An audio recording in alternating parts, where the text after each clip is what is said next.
भत्ता को नहीं भत्ताधारी मध्य तीव्र असंतोष देखा मिली।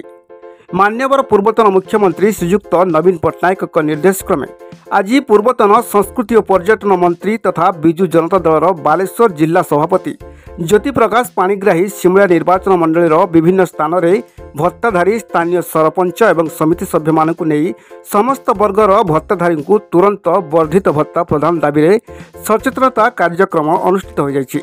प्रत्येक पंचायत रे भत्ता को नहीं भत्ताधारी माने तीव्र असंतोष देखा मिली। प्रचार देखला को जो 1000 को 6000 नवीन बाबू जति 1000 करले से 1000 चलछि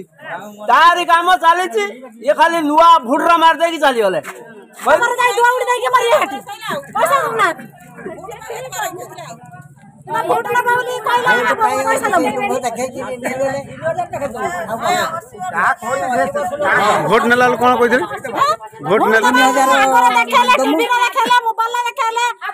बैनर रे माइले सबोड माइले कहला हमें 3000 का वोट दमु 3000 का भत्ता दमु 60 ना 50000 लेखा दमु होची सुभद्रा योजना हमको सो आशा देखला हमें सब वोट देनु ताको जितैनु एकरा को 80 वर्ष लोक भत्ता पाए। 2024 साधारण निर्वाचन रे बीजेपी राज्यर समस्त भत्ताधारी मासिक भत्ता को 3000 एवं 3500 टंका को वृद्धि करने को प्रतिश्रुति देथिला, किंतु ए पर्यंत बीजेपी रो प्रतिश्रुति पानी रो गार हो जाइछि। यही कारणरू समस्त भत्ताधारी मध्य प्रबल असंतोष देखा दैछि, जहाँ को नहीं विजु जनता दल राज्यव्यापी समस्त पंचायत रे तीव्र असंतोष प्रकाश करिछि। आमर प्रिय नेता श्रीयुक्त नवीन पट्टनायक मान्यवर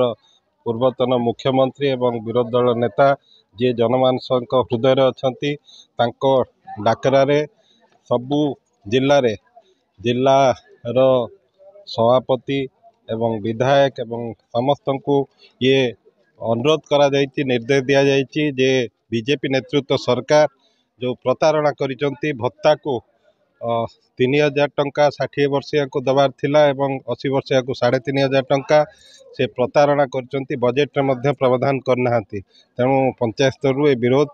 आम जनसाधारण सचेतनता आज सृष्टि करा जायछि एवं अनुरोध करा जाउछि नूतन सरकार याकू यथाशीघ्र कार्यकारी करिवे। हमर जनजागरण जो करा जाउछि माननीय पूर्वतन मुख्यमंत्री नवीन पट्टनायक निर्देश क्रमे जो बीजेपी तार इस्ताहार रे रखिथिला इलेक्शन पूर्व जे समस्त हिताधिकारी मानक 3000 टंका प्रदान करवा, किंतु ये जो बजेट है